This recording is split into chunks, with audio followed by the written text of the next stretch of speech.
আল্লাহ আপনাকে আমাকে খুবই সহজ একটা প্রশ্ন করেছেন। এমন একটা সময় কি অতিবাহিত হয়নি যখন কেউ তোমার কথা মনে করতো না? এমন একটা সময় কি ছিল না যখন কেউ তোমার ব্যাপারে কিছু বলতো না? যদিও তোমার অস্তিত্ব ছিল, কিন্তু মানুষ তোমাকে নিয়ে কথা বলতে লজ্জা পেত, তোমার ব্যাপারে কথা বলতে তাদের অস্বস্তি লাগতো। তৎক্ষণাৎ পরবর্তী আয়াতে তিনি বললেন, তিনি মানুষকে একটি তরল পদার্থ থেকে সৃষ্টি করেছেন, এক ফোঁটা পানি থেকে, নুতফা, যা মিশ্রিত, অর্থাৎ মিশ্রিত নারী এবং পুরুষের মাঝে। আল্লাহ এখন এমন কিছু নিয়ে কথা বলছেন, বীর্য নিয়ে, ডিম্ব নিয়ে, যা পরস্পর মিলিত হয় একজন নারীর গর্ভধারণ নিয়ে, যা নিয়ে কথা বলাটা অস্বস্তিকর এবং লজ্জাজনক। তাই এটা এমন কিছু নয় যা নিয়ে আপনি হামেশাই কথা বলেন, এমন কিছু নয় যা নিয়ে নিঃসংকোচে কথা বলেন। আগের আয়াতে আল্লাহ ইতিমধ্যে বলেছেন, তোমার অবস্থা একসময় এমন ছিল যা উল্লেখ করার যোগ্য ছিল না, যা স্মরণযোগ্য ছিল না। এই আয়াতে কয়েক স্তরের অর্থ রয়েছে। আমি কয়েকটি স্তর আমার জন্য এবং আপনাদের সবার জন্য খোলাসা করে তুলে ধরতে চাই।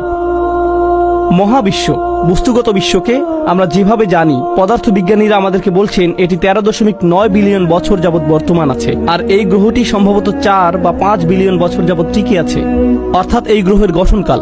এই সমস্ত সময়ের সীমাহীন সমুদ্রগুলোতে আমাকে নিয়ে কোনো কথা হতো না, কোথাও আমার কোনো উল্লেখ ছিল না, আমার অস্তিত্ব ছিল না। এমনকি যখন এই মহাবিশ্ব বাস্তবে এলো, সীমাহীন পরিমাণ সময় পার হওয়ার পর এই গ্রহে যখন মানব জাতির বসবাস শুরু হলো, মানব ইতিহাসের বৃহত্তর অংশটি ইতিমধ্যে পার হয়ে গেছে। আর সেই ইতিহাসের কেউই জানতো না আমি কে, আমার কথা কেউই কখনো মনে করেনি, আমার নাম কখনো উল্লেখ করা হয়নি। আপনি ইতিহাস সম্পর্কে অধ্যয়ন করতে পারেন, আর ওই মানুষগুলো প্রাসঙ্গিক। একমাত্র যার কোনো প্রাসঙ্গিকতা নেই সে হলো আপনি। আর ওই মানুষগুলো প্রাসঙ্গিক, একমাত্র যার কোনো প্রাসঙ্গিকতা নেই সে হলো আপনি, আমি। কিন্তু তাদের কাছে আমাদের অস্তিত্ব ছিল না। এই কথাগুলো মনে করিয়ে দিয়ে আল্লাহ বলছেন, অধিকাংশ সময় ইতিমধ্যে অতিক্রান্ত হয়ে গেছে যখন আপনি আর আমি সম্পূর্ণ অপ্রাসঙ্গিক ছিলাম, আমরা গল্পের অংশ ছিলাম না।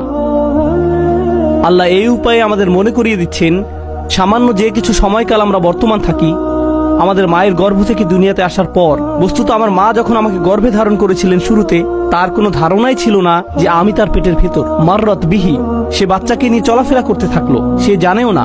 এরপর যখন সে তার শরীরে পরিবর্তন লক্ষ্য করতে শুরু করলো, তখন তারা উভয়ে আল্লাহর নিকট দোয়া করতে শুরু করলো, লা ইন আতাইতানা সলিহান, যদি আপনি আমাদেরকে সুসন্তান দান করেন। তারা এমনকি জানেও না এই সন্তানটা কে। এমনকি যখন তারা স্মরণে আনতো, আমার মা আমার সম্পর্কে ভাবতেন যখন আমি তার পেটে ছিলাম, উনি জানতেন না আমি কে। উনি আমাকে নিয়ে যথাযথভাবে ভাবতে পারতেন না। শুরুতে উনি জানতেন না আমি কি ছেলে নাকি মেয়ে, উনি জানতেন না আমি কোন ধরনের সন্তান হব, কি কি গুণাবলী থাকবে, উনি কিছুই জানতেন না। কিন্তু এমনকি এই দুনিয়াতে আমার আগমনের পরে, এই ধরায় আমার পদার্পণের পরেও একটি জিনিস আপনারা লক্ষ্য করবেন, মানব জাতির নকশা অনুসারেই মানুষের জন্য ব্যবহৃত একটা শব্দ হলো ইনসান, আর ইনসানের একটি উৎপত্তিগত শব্দ হলো উনস, আর উনস মানে ভালোবাসা।